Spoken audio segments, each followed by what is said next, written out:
Hello friends, આપણી YouTube channel game changing સાયકોલોજીમાં આપ સૌનું હાર્દિક સ્વાગત છે. આજના વિડીયોમાં આપણે પ્રોબેશન ઓફિસર, ચીફ ઓફિસર અથવા જીસેટ કે જે વિદ્યાર્થીઓનું મનોવિજ્ઞાન છે એવા વિદ્યાર્થીઓ માટે, તેમજ જે વિદ્યાર્થીઓનું સમાજશાસ્ત્ર છે એવા વિદ્યાર્થીઓ માટે જીસેટમાં પણ પ્રશ્ન પૂછાય છે. તે ઉપરાંત ટેટ, ટાટ અને પીએસઆઈની પરીક્ષામાં જીસીઆરટી બેઝ જે મનોવિજ્ઞાનના અને સમાજશાસ્ત્રના પ્રશ્ન પૂછાય છે, તો એ અંગેની આપણે આજના વિડીયોમાં વિસ્તૃત ચર્ચા કરીશું. આ પહેલાં પણ મનોવિજ્ઞાન અને સમાજશાસ્ત્રના અગત્યના પ્રશ્નો અંગેનો વિડીયો મૂક્યો હતો. જો તમે એ ન જોયો હોય તો જોઈ લેવા વિનંતી. હવે અગત્યનો પ્રશ્ન છે, સમાજમાં રિવાજની વિરુદ્ધ વર્તન કરનારની ટીકા થાય છે. કેટલીક વાર બહિષ્કાર થાય છે, જેને ખાલી જગ્યા કહેવામાં આવે છે. એટલે કે સમાજમાં કેટલીક વખત રિવાજની વિરુદ્ધ જઈને આપણે કંઈક વર્તન કરીએ તો એવા લોકોની ટીકા કરવામાં આવે છે, અથવા તો કેટલીક વાર બહિષ્કાર કરવામાં આવે છે. એટલે કે સમાજ યા જ્ઞાતિની બહાર મૂકી દેવામાં આવે છે, બહિષ્કાર કરવામાં આવે છે. એને શું કહેવામાં આવે છે? ઓપ્શન એ સામાજિક પ્રક્રિયા, ઓપ્શન બી સામાજિક ધોરણ, ઓપ્શન સી સામાજિક નિયંત્રણ અને ઓપ્શન ડી સામાજિક વ્યવસ્થા. તો સાચો જવાબ આવશે ઓપ્શન સી સામાજિક નિયંત્રણ કહેવામાં આવે છે. શું કહેવામાં આવે છે? સામાજિક નિયંત્રણ કહેવામાં આવે છે. એટલે કે સમાજના જે રિવાજો છે એની વિરુદ્ધ જઈને વર્તન કરવામાં આવે તો એવા વર્તનની ટીકા કરવામાં આવે છે અને કેટલીક વાર બહિષ્કાર પણ કરવામાં આવે છે, જેને શું કહેવામાં આવે છે? તો સામાજિક નિયંત્રણ કહેવામાં આવે છે. ત્યાર પછીનો પ્રશ્ન છે, કોના મતે સમાજમાં માનવ આંતરક્રિયાઓ અને આંતર સંબંધો તેની પરિસ્થિતિ અને પરિણામોનો અભ્યાસ કરે છે? ઓપ્શન એ યંગ અને મેકના મતે, ઓપ્શન બી મેકાઈવર અને પેજના મતે, ઓપ્શન સી જોન્સનના મતે અને ઓપ્શન ડી ગિન્સબર્ગના મતે. તો સાચો જવાબ આવશે ઓપ્શન ડી ગિન્સબર્ગના મતે સમાજશાસ્ત્ર માનવની આંતરક્રિયાઓ અને આંતર સંબંધો અને તેની પરિસ્થિતિ અને પરિણામોનો અભ્યાસ કરે છે. એટલે કે જે વ્યક્તિ વર્તન કરે છે એની આંતરક્રિયાઓ અને આંતર સંબંધો જે છે એવી પરિસ્થિતિમાં અને પરિણામોનો અભ્યાસ કરે છે. તો એ ગિન્સબર્ગના મતે કહેવામાં આવ્યું છે. ત્યાર પછીનો પ્રશ્ન છે, ખાલી જગ્યાએ અર્પિત દરજ્જાનું નિર્ણાયક પરિબળ નથી. ઓપ્શન એ વય, ઓપ્શન બી કુશળતા, ઓપ્શન સી લિંગ, ઓપ્શન ડી રક્ત સંબંધો.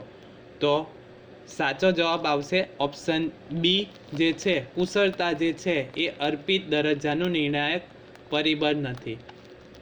ત્યાર પછીનો પ્રશ્ન છે, વ્યક્તિનો ફરજિયાત જૂથના સભ્યપદથી મળતા દરજ્જાને ખાલી જગ્યા પ્રકારના દરજ્જા તરીકે ઓળખવામાં આવે છે. એટલે કે વ્યક્તિ સમાજમાં રહે છે તો અમુક જે છે દરજ્જો એ ફરજિયાત છે, એ જૂથના સભ્યપદથી મળતા દરજ્જાને ખાલી જગ્યા પ્રકારના દરજ્જા તરીકે ઓળખવામાં આવે છે. ઓપ્શન એ અર્પિત દરજ્જો, ઓપ્શન બી ગ્રાહ્ય દરજ્જો, ઓપ્શન સી પ્રાપ્ત દરજ્જો અને ઓપ્શન ડી વૈકલ્પિક દરજ્જો.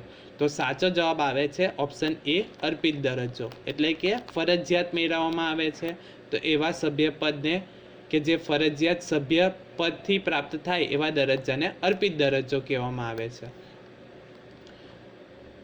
ત્યાર પછીનો પ્રશ્ન છે, કલ્યાણ રાજ્ય કયા સિદ્ધાંત પર આધારિત છે? એટલે કે જે કલ્યાણ રાજ્ય સમાજશાસ્ત્રમાં આવે છે, કલ્યાણ રાજ્ય એટલે કે સમાજમાં રહેતા લોકો અથવા તો નાગરિકોનું અથવા તો રાજ્યમાં રહેતા નાગરિકોનું કલ્યાણ થાય એવા માટે કલ્યાણ રાજ્ય કયા સિદ્ધાંત પર આધારિત છે? ઓપ્શન એ જાતિવાદી કલ્યાણ ઉપર, ઓપ્શન બી તર્કની સમાનતા, ઓપ્શન સી સંપત્તિની સમાન વહેંચણી અને ઓપ્શન ડી સશક્તોની જાહેર જવાબદારી. તો સાચો જવાબ આવશે જાતિવાદી કલ્યાણ. તો કલ્યાણ રાજ્ય કયા સિદ્ધાંત પર આધારિત છે? તો જાતિવાદી કલ્યાણ પર આધારિત છે. ત્યાર પછીનો પ્રશ્ન છે, કલ્યાણ રાજ્યના મૂળભૂત લક્ષણો કયા છે? ઓપ્શન એ આપેલ તમામ, ઓપ્શન બી સામાજિક વીમો, ઓપ્શન સી સામાજિક સેવાઓ અને ઓપ્શન ડી ગરીબી નિવારણ. એટલે કે કલ્યાણ રાજ્ય જે છે એમાં નાગરિકો યા સમાજના લોકોનું કલ્યાણ થતું હોય તો મૂળભૂત કયા લક્ષણો છે? તો સાચો જવાબ આવશે આપેલ તમામ. એટલે કે સામાજિક વીમાનો પણ સમાવેશ થાય છે, સામાજિક સેવાઓ અને ગરીબી નિવારણના કાર્યક્રમો, આ તમામ લક્ષણો સમાવેશ કલ્યાણ રાજ્યના મૂળભૂત લક્ષણોમાં થાય છે. તો આ પણ અગત્યનો પ્રશ્ન છે. હવે જોઈએ મનોવિજ્ઞાનના કેટલાક અગત્યના પ્રશ્નો. તો વ્યક્તિના જીવનમાં પ્રારંભિક પુખ્તાવસ્થા એટલે કયા વર્ષનો સમયગાળો આપણે કહી શકીએ કે વ્યક્તિના પ્રારંભિક પુખ્તાવસ્થા જે છે તો પુખ્તાવસ્થાનો સમયગાળો કેટલો છે? તો સાચો જવાબ આવશે 18 થી 35 વર્ષ સુધીના સમયગાળાને પ્રારંભિક પુખ્તાવસ્થા કહેવામાં આવે છે. તો આ પણ સીધો પ્રશ્ન પૂછાઈ શકે. ત્યાર પછી અગત્યનો પ્રશ્ન છે, વારંવાર પૂછાય છે જીસેટમાં, મનોવિજ્ઞાનના વિદ્યાર્થીઓ માટે પણ વારંવાર પૂછાતો પ્રશ્ન છે, સમષ્ટિવાદ અંગેનો ખ્યાલ કોણે આપ્યો હતો? તો જે સમષ્ટિવાદી અભિગમ છે અથવા તો ખ્યાલ જે છે તો એ કોના દ્વારા આપવામાં આવ્યો હતો? તો મેક્સ વર્ધીમર, ત્યારબાદ કોહલર અને કોપકા, આ ત્રિપુટી સંકળાયેલી છે સમષ્ટિવાદ સાથે, એટલે કે મેક્સ વર્ધીમર, કોહલર અને કોપકા દ્વારા સમષ્ટિવાદ અંગેનો અભિગમ જે છે અથવા તો એ ખ્યાલ રજૂ કરવામાં આવ્યો હતો. એવી રીતે પણ પૂછાઈ શકે છે સમષ્ટિવાદી સાથે કયા કયા મનોવૈજ્ઞાનિકો સંકળાયેલા છે અથવા તો કોણ સંકળાયેલ નથી? મેક્સ વર્ધીમર, કોહલર અને કોપકા સંકળાયેલા છે અને ઓપ્શન ડી કંઈક અલગ હોય તો એ રીતે પણ પૂછાઈ શકે. તો આ ત્રિપુટી અગત્યની છે, મેક્સ વર્ધીમર, કોહલર અને કોપકા જે છે તો એ સમષ્ટિવાદ સાથે સંકળાયેલા છે. ત્યાર પછીનો પ્રશ્ન છે, મહારાજા સયાજીરાવ ગાયકવાડે વડોદરામાં કઈ સાલમાં મેન્ટલ હોસ્પિટલ શરૂ કરી હતી? આ પણ અગત્યનો પ્રશ્ન છે મનોવિજ્ઞાનના વિદ્યાર્થીઓ માટે કે મહારાજા સયાજીરાવ ગાયકવાડ દ્વારા વડોદરામાં કઈ સાલમાં મેન્ટલ હોસ્પિટલ એટલે કે માનસિક રોગો માટેની હોસ્પિટલ શરૂ કરવામાં આવી હતી? તો સાચો જવાબ આવે છે 1903માં. હવે તમારા માટે પ્રશ્ન છે કે કઈ સાલમાં ભારતમાં મનોવિજ્ઞાનની પ્રથમ પ્રયોગશાળા શરૂ કરવામાં આવી હતી? જો તમે જાણતા હોય તો કમેન્ટ બોક્સમાં કમેન્ટ કરી શકો છો. ત્યાર પછી છે, કોઈ પણ બાબતને પસંદ કરવાનો કે છોડવાનો નિર્ણય કરવામાં તીવ્રપણે અનુભવાતી અનિર્ણયાત્મકતાની સ્થિતિ એટલે શું છે? કે કોઈક તમે બાબત છે કે જેને પસંદ કરવામાં અથવા તો છોડવામાં જે નિર્ણય કરવામાં આવે ત્યારે તીવ્ર અનુભવાતી અનિર્ણયાત્મકતાની સ્થિતિને શું કહેવામાં આવે છે? તો એને સંઘર્ષ કહેવામાં આવે છે. એટલે કે કોઈક બે બાબત હોય એમાંથી કઈ બાબતને પસંદ કરવી અને કઈ છોડવી ત્યારે જે કન્ફ્યુઝન થાય છે એવી પરિસ્થિતિને સંઘર્ષ કહેવામાં આવે છે. હવે સંઘર્ષના પણ 3 પ્રકાર પડે છે કે સંઘર્ષના પ્રકારો તો આપણે કહી શકીએ અભિગમન સંઘર્ષ એટલે કે અભિગમન સંઘર્ષ. આ પરિસ્થિતિમાં શું થાય છે કે અભિગમન સંઘર્ષવાળી પરિસ્થિતિમાં એવી પરિસ્થિતિ સર્જાય છે કે બંને વસ્તુ પસંદ હોય. હવે બે વસ્તુમાંથી ગમે તે એકની પસંદગી કરવી જ પડે ત્યારે જે સંઘર્ષ થાય છે એને અભિગમન સંઘર્ષ કહેવામાં આવે છે. ફોર એક્ઝામ્પલ, રવિવારે ફેમિલી સાથે મૂવી જોવા જવું કે પછી ફ્રેન્ડ સાથે ફરવા જવું તો બંને પસંદ છે, તો એમાંથી કોઈક એકની પસંદગી કરવાની હોય ત્યારે જે સંઘર્ષ ઉદ્ભવે છે એને અભિગમન સંઘર્ષ કહેવામાં આવે છે. બીજો પ્રકાર છે વિગમન સંઘર્ષ. વિગમન સંઘર્ષ કહેવામાં આવે છે. આમાં બે પરિસ્થિતિ અથવા તો ઘટના બંને પસંદ નથી છતાં ગમે તે એકની પસંદગી કરવાની આવે તો એને વિગમન સંઘર્ષ કહેવામાં આવે છે. ફોર એક્ઝામ્પલ, બીમાર પડ્યા હોય ત્યારે દવા લેવી અથવા તો હોસ્પિટલમાં દાખલ થવું બંને પસંદ નથી ત્યારે જે પરિસ્થિતિ ઉત્પન્ન થાય છે એને વિગમન સંઘર્ષ કહેવામાં આવે છે. અને અંતિમ પ્રકાર છે અભિગમન અને વિગમન, એટલે કે બંને જોવા મળે છે કે કોઈક એક પરિસ્થિતિ હોય કે જેમાં તમને એ વસ્તુ સિલેક્ટ કરવાથી યા પસંદ કરવાથી ફાયદો પણ થાય છે અથવા તો ગમે પણ છે અને નથી પણ ગમતું, તો એવી જે પરિસ્થિતિ સર્જાય છે એને વિગમન સંઘર્ષ કહેવામાં આવે છે. તો સંઘર્ષના 3 પ્રકાર છે, અભિગમન વિગમન અને વિગમન. આ પણ અગત્યનો પ્રશ્ન છે, જીસેટ 2024માં હાલમાં પૂછાયેલો પ્રશ્ન છે. ત્યાર પછીનો પ્રશ્ન છે, અચેતન મન અંગેનો ખ્યાલ કોણે આપ્યો હતો? તો અચેતન મન અંગેનો ખ્યાલ ડોક્ટર સિગમન્ડ ફ્રોઈડ દ્વારા આપવામાં આવ્યો હતો. આ પણ અગત્યનો છે. મનોવિજ્ઞાનમાં પાવલોનો ફાળો શિક્ષણ ક્ષેત્રે શાની સાથે સંકળાયેલો છે? તો શાસ્ત્રીય અભિસંધાન સાથે સંકળાયેલો છે.